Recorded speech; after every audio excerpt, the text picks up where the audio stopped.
এরপর আমাদের 10 নম্বর video electric field and পোটেনশিয়ালে। তাই এখানে লক্ষ্য করো 39 দাগের অঙ্ক। একটি 20 ইউনিট ঋণাত্মক আধান বায়ুতে 80 ইউনিট ঋণাত্মক আধান থেকে 50 সেমি দূরে অবস্থিত ওই দুই আধানের সংযোজক সরলরেখা কোথায় তড়িৎ বিভব শূন্য হবে। তাই এখানে আমরা এ বিন্দুতে +80 এসইউ আধান রেখেছি, বি বিন্দুতে -20 এসইউ আধান রেখেছি, তার সি বিন্দুতে আমরা এখানে বলছি যে বিভবের মান শূন্য হবে। তাহলে সেক্ষেত্রে +80 এসইউ আধানের জন্য সি বিন্দুতে বিভব কত হবে, V1 = 80/x, আর বি বিন্দুতে -20 এসইউ আধানের জন্য বিভবের মান কত হচ্ছে, V2 = -20/50 - x। কারণ আমরা বিভবের যে রাশিমালা দেখেছি সেটা কি আধান বাই দূরত্ব। তাহলে এই আধানের পরিমাণ যদি পজিটিভ থাকে, পজিটিভ মান থাকলে পজিটিভ হয়, আর নেগেটিভ থাকলে নেগেটিভ করতে হয়, কারণ বিভবের মান ঋণাত্মক হয় ধনাত্মক হয়, কারণ এটা এক ধরনের কার্য। তাহলে স্বাভাবিক এখানে টোটাল বিভব কত হবে, তাহলে সি বিন্দুতে বিভব V1 + V2 = 0, তাহলে V1 = -V2। যেহেতু V2-র মান নেগেটিভ আর এই পাশে একটা মাইনাস অলরেডি আছে, তাহলে মাইনাসে প্লাস হয়ে যাবে, 80/x = +20 / 50 - x। তাহলে এখান থেকে সলভ করলে x = কত হচ্ছে, 40 সেন্টিমিটার। তাহলে +80 এসইউ আধান থেকে 40 সেমি দূরে তড়িৎ বিভব শূন্য হবে। এবার 40-এর দাগের অঙ্কটা লক্ষ্য করো। +49 এসইউ এবং +81 এসইউ দুটি বিন্দু আধান বায়ুতে 100 সেমি ব্যবধানে আছে, এদের তড়িৎ ক্ষেত্রের মধ্যে উদাসীন বিন্দুর অবস্থান নির্ণয় করো। উদাসীন বিন্দুতে তড়িৎ বিভব কত। তাহলে এখানে উদাসীন বিন্দু, এখানে এই বিন্দুতে আমরা কত রেখেছি, +49 এসইউ, এবং বি বিন্দুতে রেখেছি +81 এসইউ। তাহলে উদাসীন বিন্দু বলতে তাহলে এই বিন্দুতে বলের মান শূন্য হবে। তাহলে এই সি বিন্দুতে বলের মান শূন্য হবে। তাহলে এই আমি মনে করলাম, আমি যদি এটা মনে করি যে +49 এসইউ আধান থেকে x দূরে সি বিন্দু অবস্থিত, এখানে উদাসীন অঞ্চল পাওয়া যাচ্ছে বা উদাসীন বিন্দু পাওয়া যাচ্ছে যেখানে বলের মান শূন্য। তাহলে এক্ষেত্রে বলের মানটা মানে তড়িৎ ক্ষেত্রের প্রবলের মান E1 = কত হবে, তাহলে 49/x²। আর +80 এসইউ আধানের জন্য, তাহলে 49 এসইউ আধানের জন্য ইলেকট্রিক ফিল্ডটা কত হচ্ছে, 49/x²।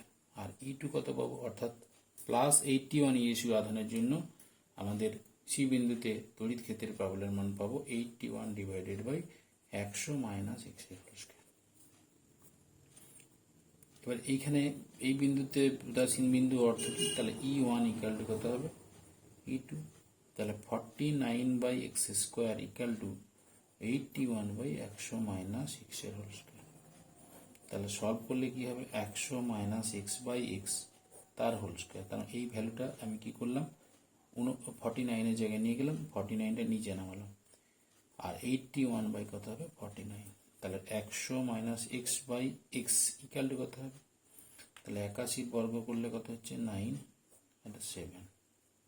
এবার কোনাকুনি গুণ করলে কত, 700 - 7x 9x। তাহলে সেক্ষেত্রে 16x = 700। তাহলে x = করতে হবে 700/16। তাহলে 700/ আমাদের 16 হচ্ছে। তাহলে সেক্ষেত্রে আমাদের মানটা কত আসবে, তার মানটা আসছে 43.75, অর্থাৎ +49 এসইউ আধান থেকে আমাদের 43.75 সেন্টিমিটার দূরে উদাসীন বিন্দু আমরা পেয়ে যাব। এরপর বলছে বিভবের মান নির্ণয় করতে। তাহলে এই বিন্দুতে +49 এসইউ আধানের জন্য সি বিন্দুতে বিভব কত হবে, সি বিন্দুতে বিভব হচ্ছে VA, আমি ধরছি এ বিন্দুর আধানের জন্য, তার কত হচ্ছে 49/x। আর আমাদের এখান থেকে তাহলে এখানে 49/x, তাহলে 49/43.75। আর VB কত হচ্ছে 81/, তাহলে আমাদের বাকিটা হচ্ছে তাহলে 100 - 43.75।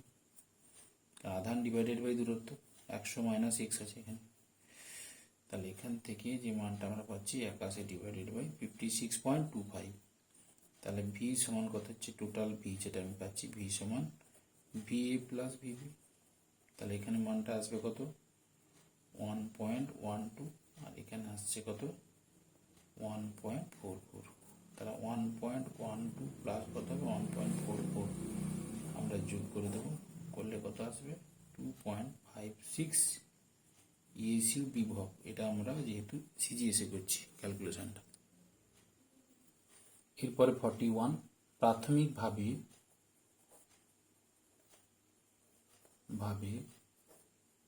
স্থির একটি ইলেকট্রন 180 ভোল্ট বিভব প্রভেদ অতিক্রমের পর কত অন্তিম বেগ অর্জন করে। ইলেকট্রনের ভর ও আধান যথাক্রমে 9 × 10⁻31 কেজি এবং 1.6 × 10⁻19 কুলম্ব। তাহলে প্রাথমিকভাবে স্থির একটি ইলেকট্রন 180 ভোল্ট বিভব প্রভেদ অতিক্রমের পর কত অন্তিম বেগ অর্জন করে। তাহলে এখানে ইলেকট্রনটা যখন 180 ভোল্টের মধ্য দিয়ে গতিশীল হবে সেক্ষেত্রে তার শক্তির মান কত হবে। তাহলে সেক্ষেত্রে শক্তি বা কার্যের মান হবে ইলেকট্রন ভোল্ট এককে আসবে। তাহলে ইলেকট্রনের আধান ইন্টু 10⁻19 ইন্টু কত হবে 180 ভোল্ট, এত জুল কার্য করবে। আর সেক্ষেত্রে গতিশক্তি অর্জন কত করবে, তাহলে ½ mv²। ভিটা হচ্ছে স্মল ভিটা হচ্ছে ইলেকট্রনের বেগ, এমটা হচ্ছে ইলেকট্রন ভর। তাহলে ½ ইন্টু কত হচ্ছে 9.1 ইন্টু 10⁻31 কেজি ইন্টু ভি এর মান কত, আমাকে ভি এর মানটা বের করতে হবে, অন্তিম বেগ কত হবে, তাহলে v²। দুটো কার্যের মান সমান করে দেব। তাহলে ½ into 0.1 into 10⁻31 into v² equal to কত হবে 1.6 ইন্টু 10⁻19 ইন্টু 180। তাহলে v² ইকুয়াল টু কত হচ্ছে 2 into 1.6 into 10⁻19 into 180 divided by কত হবে 9.1 ইন্টু 10⁻31।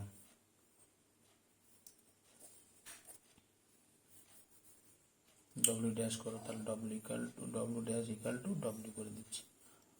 এটা হচ্ছে শর্ত, দুটো কার্যের মান সমান করতে হবে। সেটা গতিশক্তিতে যেই ভোল্ট 180 ভোল্টের মধ্য দিয়ে মানে অতিক্রম করতে যে শক্তিটা, সেই যে শক্তিটা অ্যাকচুয়ালি আমাদের তৈরি হচ্ছে সেই শক্তিটাই গতিশক্তিতে রূপান্তরিত হচ্ছে, স্থিতিশক্তিটা গতিশক্তিতে রূপান্তরিত হচ্ছে। তাহলে এখানে ভি সমান কত হচ্ছে √2 into 1.6 into 10⁻19 into 180 divided by 9.1 into 10⁻31। তাহলে ভি এর মান বেরোচ্ছে কত 8 ইন্টু 10⁶ মিটার পার সেকেন্ড। 42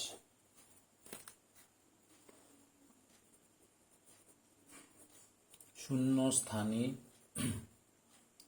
থাকা 10 সেমি বাহু বিশিষ্ট একটি বর্গক্ষেত্রের 4টি কৌণিক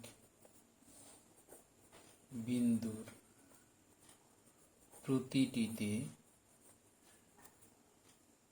20 ASU ধনাত্মক আধান আছে। বর্গক্ষেত্রটির কর্ণ দুটির ছেদ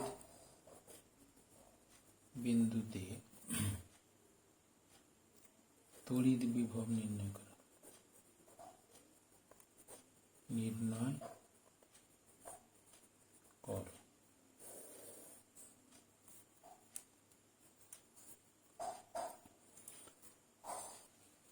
তাহলে এখানে আমরা একটা বর্গক্ষেত্র এঁকে নিচ্ছি।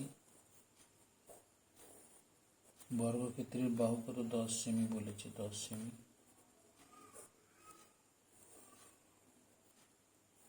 কর্ণ দিয়েছে, তাহলে এখানে কত হচ্ছে 20 ASU করে, টোটাল 20 ASU করে আমাদের প্রত্যেকটা বলয়তে 4টি কৌণিক বিন্দুতে অবস্থান করছে 20 এসি। তাহলে এইটা এই পর্যন্ত, তার মানে এখান থেকে এ বি সি ডিতে আমরা দিয়ে দিই এ বি সি ডি। তাহলে এই বিন্দু থেকে A O equal to BO equal to CO equal to DO, এর মানটা কত হবে? তাহলে কর্ণের অর্ধেক, তাহলে a√2 ডিভাইডেড বাই 2, তাহলে 10√2 ডিভাইডেড বাই 2, তার মানে হচ্ছে আমাদের 5√2। এটা হচ্ছে এ পর্যন্ত। তাহলে এখান থেকে ভিএ কত হবে? ভিএ হবে 20 ডিভাইডেড বাই 5√2। ভিবি কত হবে? একই মান হবে 5√2। ভিসি হচ্ছে 20 ডিভাইডেড বাই 5√2। আর আমাদের বিডি কত হচ্ছে? 20 ডিভাইডেড বাই 5√2। তাহলে আমাদের এখান থেকে আসবে কত? 5 কাটছি না, একবার টোটাল ভ্যালু করার পরে আমরা কাটবো। তাহলে টোটাল ভি সমান কত হচ্ছে? VA plus VB plus VC plus VD, কারণ এটা তো কাটছ, 10 যোগ হয়ে যাবে মানগুলো। তাহলে টোটাল কত হচ্ছে? 4 × 20 ডিভাইডেড বাই 5√2, 5 4 20। তাহলে এখান থেকে আসবে 16/√2,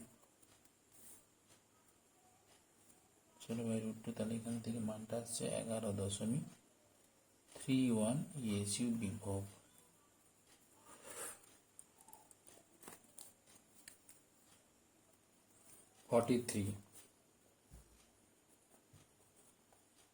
শূন্য স্থানে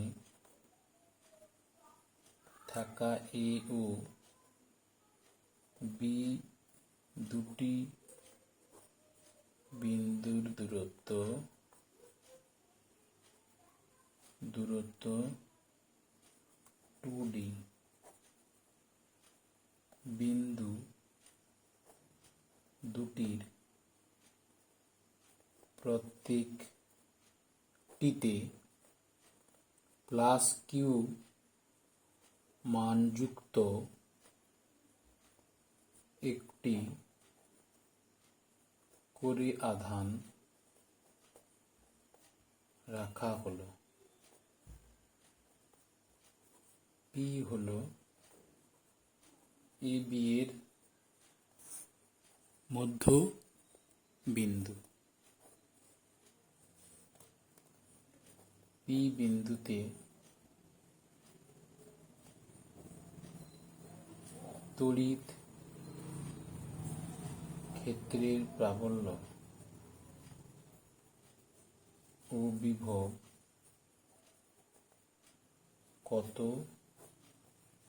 নির্ণয় করো। যদি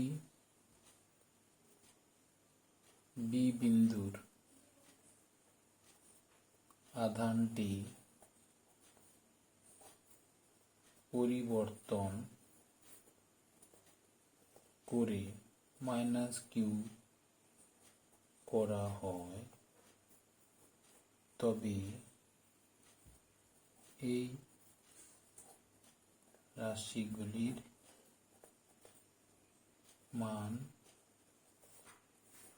কিভাবে পরিবর্তিত হবে। তাহলে আমি এখানে এ বি বিন্দু নিয়ে নিচ্ছি। এ বি, এখানে +q আছে, এখানে +q আছে। তাহলে মধ্যবিন্দুতে পি বিন্দু, একটা মধ্যবিন্দু,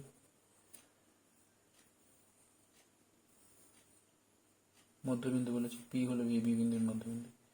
তাহলে এই দুটা দূরত্ব হবে ডি, আর এটা হবে ডি। টোটালটা কত? 2D। তাহলে সেক্ষেত্রে পি বিন্দু দেখো, পি বিন্দুতে এ বিন্দুর +q আধানের জন্য তড়িৎ প্রাবল্য কত হবে? ইএ সমান কত? এ বিন্দুর আধানের জন্য আমি আর লিখছি না এটা। তাহলে q/d², সেটা কোন বরাবর হবে? পিবি বরাবর, এইটা পিবি বরাবর। আর ইবি কত হচ্ছে? q/d², সেটা কত হচ্ছে? পিএ বরাবর। তাহলে এই দুটো মান কি হবে? সমান ও বিপরীতমুখী। তাহলে এ - ইবি = 0। তাহলে লব্ধি প্রাবল্যের মান কি হবে? শূন্য হবে।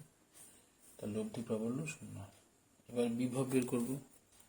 তাহলে বিভবের মান কত হবে? ভিএ ইকুয়াল টু কত হবে? কিউ বাই কত হবে? ডি। আর ভিবি ইকুয়াল টু হবে কিউ বাই ডি। তাহলে মোট বিভব কত হবে? ভি সমান হবে ভিএ প্লাস বিবি। তাহলে 2 কিউ বাই ডি। এবার যদি বি বিন্দুতে মাইনাস কিউ আধান থাকে, তাহলে বি বিন্দুতে মাইনাস কিউ আধান, এটা মাইনাস কিউ আধান বি বিন্দুতে করলাম, আর প্লাস কিউ আধানটাকে এ বিন্দুতে করলাম। তখন বলছে আমাদের উপলব্ধি তড়িৎ ক্ষেত্রের প্রাবল্য কত হবে বি বিন্দুতে। তাহলে সেক্ষেত্রে ই এর মান কত হচ্ছে? ই এর মান হচ্ছে Q by D square. E মানে এই বিন্দুতে প্লাস কিউ আধানের জন্য কিউ বাই ডি স্কোয়ার, আর ইবি হচ্ছে কত হবে? Q by D square. এটা কোনটা কি হবে? কোন বরাবর কাজ করবে? তাহলে একটা পিবি বরাবর কাজ করবে, পিবি বরাবর এই দুটোই কাজ করবে, কারণ ইলেকট্রিক ফিল্ডটা সাথে এ থেকে বি এর দিকে যাবে। তাহলে টোটাল আমাদের যে মানে এই দুটো ই এ পিবি বরাবর, ইবিটা হচ্ছে আমাদের পিবি বরাবর ক্রিয়া করবে। দুটোই যেহেতু পিবি বরাবর ক্রিয়া করছে, এটা পিবি বরাবর। তার লব্ধি তড়িৎ ক্ষেত্রে পাবো ই সমান কত হবে? ই এ প্লাস প্লাস ইবি।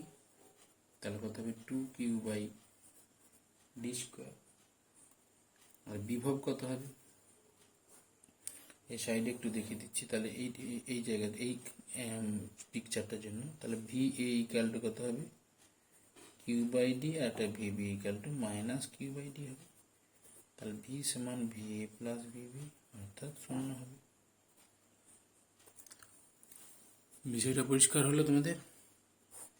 এটা হচ্ছে এই অংশটা।